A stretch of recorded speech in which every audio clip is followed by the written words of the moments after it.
സംസ്ഥാന സർക്കാരിൻ്റെ പദ്ധതിയാണെന്നൊക്കെ എനിക്കും അറിയാം. പക്ഷേ ഈ കേന്ദ്ര ഗവൺമെൻറ്റിൻ്റെ പിന്തുണയില്ലാതെ, തുറമുഖ വകുപ്പിൻ്റെ പിന്തുണയില്ലാതെ ഇങ്ങനെ പദ്ധതി നടപ്പാക്കാൻ പറ്റില്ല. പല ഏജൻസികളുടെയും സപ്പോർട്ടും വേണം. ഇപ്പം നമുക്കിവിടെ പറഞ്ഞതെന്താ, ഇവിടെ ഞാൻ ഈ എല്ലാ ഉമ്മൻചാണ്ടി, വി എസ് അച്യുതാനന്ദൻ, അതുപോലെ കെ കരുണാകരൻ, പിണറായി വിജയൻ, ഈ ബഹുമാനായ മുഖ്യമന്ത്രിമാരൊക്കെ ഇതിനു വേണ്ടി, കേരളത്തിന് വേണ്ടി പണിപ്പെട്ടു. പക്ഷേ വിൻസെൻറ്റിന് അറിയാൻ മേലാത്ത കാര്യമൊന്നുമല്ല. ഈ സംഭവം എല്ലാം വൈൻഡപ്പ് ചെയ്യുന്ന രീതിയിൽ പോയി പിഴിഞ്ഞ യാഥാർത്ഥ്യമാകുക എന്നുള്ളൊരു സാഹചര്യം വന്നു.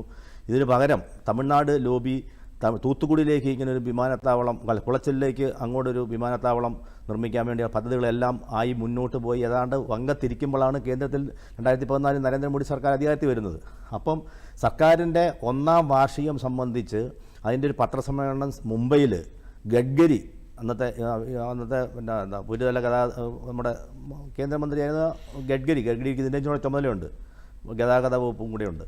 അപ്പം അദ്ദേഹം പത്രസമ്മേളനം നടത്തിയിട്ട് പ്രഖ്യാപിച്ചു, ഇങ്ങനെ കേന്ദ്ര ഗവൺമെൻറ്റിൻ്റെ മൈൽ സ്റ്റോൺ പദ്ധതികളായിട്ട് കുറേ മുമ്പിലുള്ള പദ്ധതികൾ ഒന്നാണ് കേരളത്തിലെ വിഴിഞ്ഞം.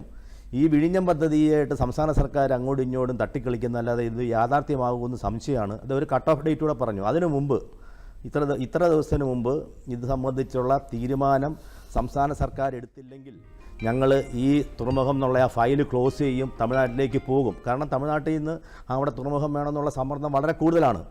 ശരിക്കും അപ്പോഴാണ് ഞാനതാ പറഞ്ഞത്, ഉമ്മൻചാണ്ടി അക്കാര്യത്തിൽ വളരെ മിടുക്ക് കാണിച്ചു. ഉമ്മൻചാണ്ടി അതുകൊണ്ടാണ് ആ കാര്യത്തിൽ ഞാൻ ഒരു പ്ലസ് ഇട്ട് പറഞ്ഞത്. ഉമ്മൻചാണ്ടിയുടെ ഒരു മിടുക്ക് അവിടെ അയാൾ ആപ്ലിക്കബിൾ ചെയ്തു. ഈ പത്രസമ്മേളനം നടത്തി പറയുക മാത്രമല്ല, എനിക്കന്ന് ഞാൻ റിപ്പോർട്ടിങ്ങിൽ സജീവമായുള്ള സമയമാണ്.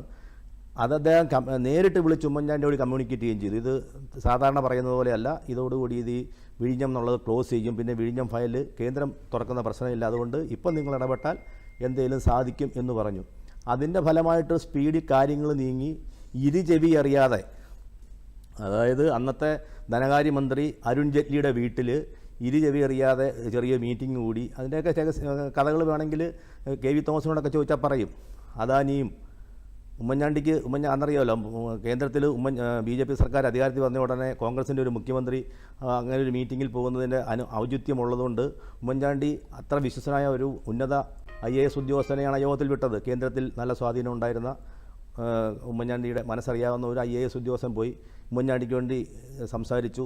ഈ IAS ഉദ്യോഗസ്ഥനും അദാനിയും ജെയ്റ്റ്ലിയും ഗഡ്കരിയും കൂടെ ചേർന്നാണ് വിൻസെൻ്റെ ഈ ഒരു കരാറുണ്ടാക്കിയത്. അദ്ദേഹം അത് കഴിഞ്ഞിട്ട് നിയമസഭയെ പറയുമ്പോഴാണ്, അല്ലെങ്കിൽ അദ്ദേഹം ഇവിടെ നിയമസഭയല്ല മന്ത്രിസഭാ യോഗത്തിൽ വന്ന് ഉമ്മൻചാണ്ടി പ്രഖ്യാപിക്കുകയായിരുന്നു.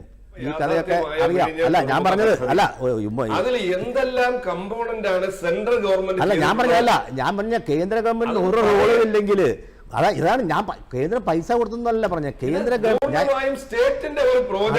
വിൻസെന്റ് ഞാൻ പറഞ്ഞ കേന്ദ്രം ഇത്ര അല്ല ഇതിന്റെ ഷെയർ ഇപ്പൊ ഇന്നത് ഇതിന്റെ പൈസ ഇതിൽ എത്ര രൂപ കേന്ദ്രം മുടക്കി, എത്ര രൂപ അദാനി മുടക്കി, എത്ര രൂപ കേരളം മുടക്കി എന്നുള്ളതല്ല എന്നാ ചെയ്തത്. ഞാൻ പറഞ്ഞ കേന്ദ്രത്തിന് ഒരു പങ്കും ഇല്ലെങ്കിൽ പിന്നെ ഇങ്ങനെ ഒരു ഡിസ്കഷനും ഇങ്ങനെ ഒരു കാര്യത്തിലേക്ക് പോകേണ്ട കാര്യമില്ല. ഇത് ഞാൻ പറഞ്ഞ ഞാനത് കേന്ദ്രം അവിടെ കല്ല് വെട്ടാൻ കേന്ദ്രം വന്നോ അല്ല കേന്ദ്രം അല്ല ഞാൻ പറഞ്ഞ അല്ല വിൻസെന്റ് ഞാൻ പറഞ്ഞതറിയോ, ഇതിന്റെ ക്രെഡിറ്റ് കൊടുക്കുകയാണെങ്കിൽ നിങ്ങൾ 1 2 3 എന്ന് പറയൂ. 1 2 3 എന്ന് പറയൂ. ഇതല്ല 1 2 3 അല്ല, ഇതിന്റെ സത്യം പറഞ്ഞു. കേന്ദ്ര ഗവൺമെന്റ് ആകെ കേന്ദ്ര ഗവൺമെന്റ് ചെയ്തിട്ടുള്ള കാര്യങ്ങൾ ഞാൻ പറയാം. കേന്ദ്ര ഗവൺമെന്റ് ചെയ്തിട്ടുള്ളത് അല്ല അങ്ങനെ നിങ്ങൾ ഇല്ലെന്നോ ഈ പറഞ്ഞത് തെറ്റാണോ? ഇങ്ങനെ സംഭവം നടന്നിട്ടുണ്ടെന്ന് വിൻസെന്റിന് അറിയോ? ഒന്ന്, ഈ ടെക്നിക്കൽ സാങ്ഷൻ ഉൾപ്പെടെയുള്ള സാങ്ഷനുകൾ കിട്ടി. ആ സാങ്ഷനുകൾ കിട്ടിയത് UPA ഗവൺമെന്റ് കാലത്ത് ശ്രീ AK ആന്റണി പ്രതിരോധ വകുപ്പ് മന്ത്രി ആയിരുന്നപ്പോഴാണ് ഇതിന്റെ പ്രതിരോധ അനുമതികൾ, സുരക്ഷാ അനുമതികളെല്ലാം കേന്ദ്ര ഗവൺമെന്റ് കിട്ടിയത്. രണ്ടാമത് വന്ന നരേന്ദ്രമോദി ഗവൺമെന്റ് വന്നപ്പോഴാണ് ഇതിന്റെ പരിസ്ഥിതി അനുമതി കിട്ടിയത്. ഇതല്ലാതെ ബാക്കി ഉണ്ടായ തടസ്സങ്ങളെല്ലാം കോടതിയിൽ പോയി കേസ് പറഞ്ഞ് ജയിച്ചിട്ടുള്ളതാണ്. ഇത് കേന്ദ്രത്തിന്റെ ഒരു പ്രോജക്റ്റേ അല്ല. നിങ്ങൾ കേന്ദ്രവുമായി ബന്ധപ്പെട്ട ഒരു പ്രോജക്റ്റും അല്ല ഇത്. അത് വിൻസെന്റ് എവിടുന്നാണ് പറയുന്നത്? ഇത് കേന്ദ്രത്തിന്റെ ഒരു പ്രോജക്റ്റ് അല്ല. അതല്ല, അതാർക്കും അറിയാമല്ലോ. നിങ്ങൾ ഗോവള MLA എന്ന് പറഞ്ഞുകൂടി. കേന്ദ്രത്തിന് റോൾ ഇല്ലെന്നല്ല, കേന്ദ്രത്തിന് റോളുണ്ട്. കേന്ദ്രത്തിന്റെ അല്ല, കോവള MLA ഈ കാര്യം ഒന്നും പറഞ്ഞുകൂടിയില്ല. ഇതിന്റെ ചരിത്രമൊന്നും കേന്ദ്രത്തിന്റെ പ്രോജക്റ്റ് എന്ന് ആര് പറഞ്ഞു? കേന്ദ്രത്തിന്റെ റോള് പ്രതിരോധ അനുമതി, സാങ്കേതികമായി ടെക്നിക്കലായിട്ടുള്ള അനുമതികൾ, സുരക്ഷാ അനുമതി, ഇതെല്ലാം നൽകിയിട്ടുണ്ട് കേന്ദ്രം. അല്ല, ഇത് കരുണാകരന്റെ കാലത്ത്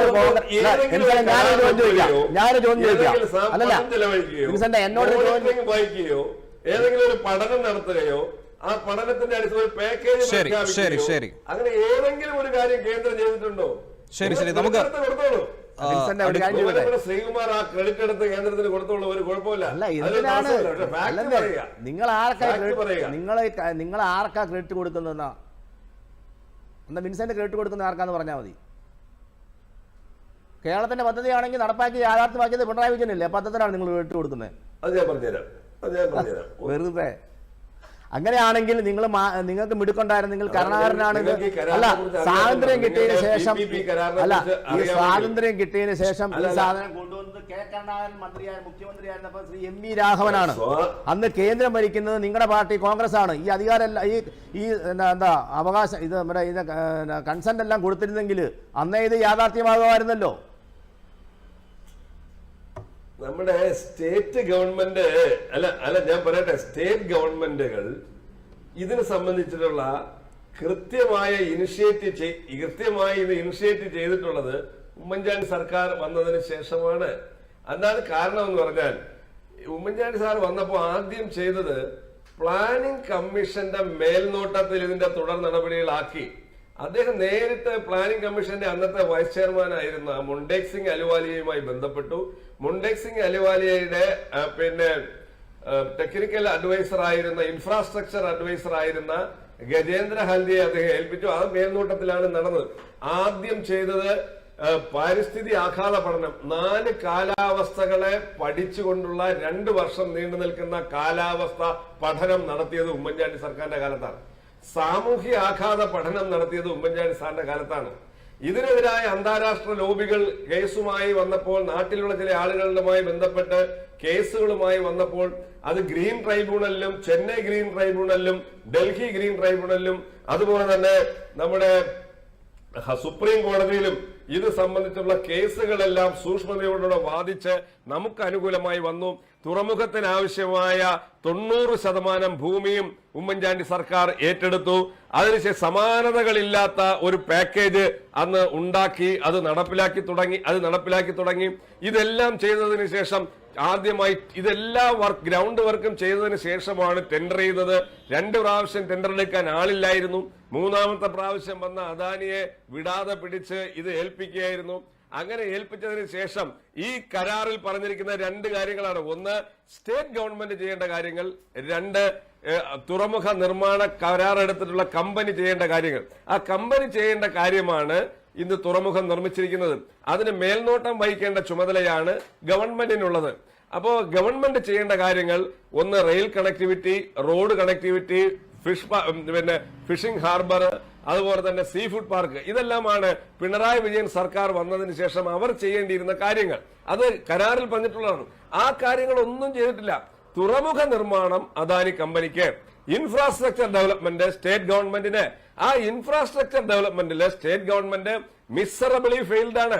അത് മറ്റ് തുറമുഖം വൈകിയാണെങ്കിലും അദാനി കമ്പനിയാണ് നിർവഹിച്ചിട്ടുള്ളത്. അവിടെ ഒരു മേൽനോട്ട ചുമതല മാത്രമേ ഉള്ളൂ. ഏത് PPP കരാറിലായിരുന്നാലും കരാർ ഒപ്പിട്ട് കഴിഞ്ഞാൽ പിന്നെ സ്റ്റേറ്റിന്റെ റോള് മേൽനോട്ടമാണ്.